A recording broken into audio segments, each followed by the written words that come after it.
Day 5 in the life of a college student na gustong maging consistent.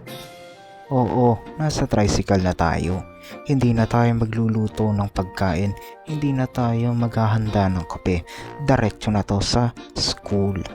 Pero habang nagpupunta tayo ng school, makikita mo naman ang magagandang view ng palayan. Green na green. Sariwang sariwa ang mga palay dyan. Oh, hindi na natin i-film ang pagbaba ng tricycle kasi dadiretso na tayo sa classroom. Tingnan mo ang magic na to. Boom! Kaharap mo kaagad keyboard na. Itong excitement na to, hindi siya mahirap dahil mahirap siyang gawin. Mahirap to kasi mahirap bigkasin kung ano ba ang animal na yan. Iyan ba ay pitbull, dogbull o bulldog? Ako'y nabubulol, hindi ko matama ang pagkakasabi.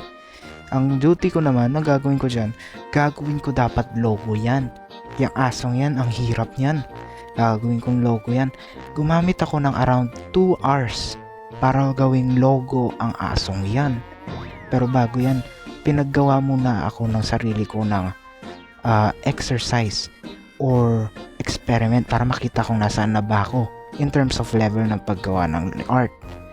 Yan no, mukhang professional. Oh, after 2 hours ng paggagawa, tapos na yan. Mahirap yan. Tingnan mo to. Tingnan mo tong poging to. Nagyayabang. Natapos niya kasi.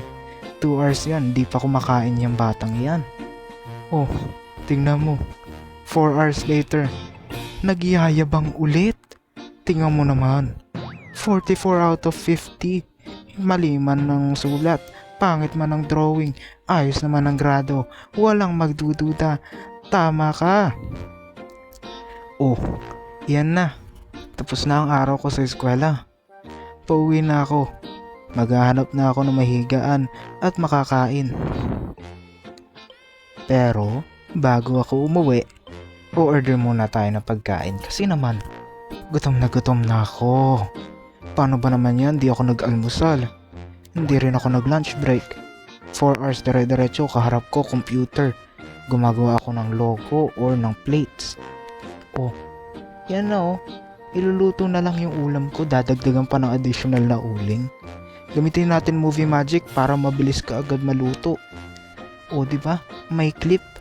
Oh, iyan pa isa pang clip. Dire-diretso. Ako yung unang umorder tapos dire-diretso 10 minutes lumipas. Nariyan marami ng umorder.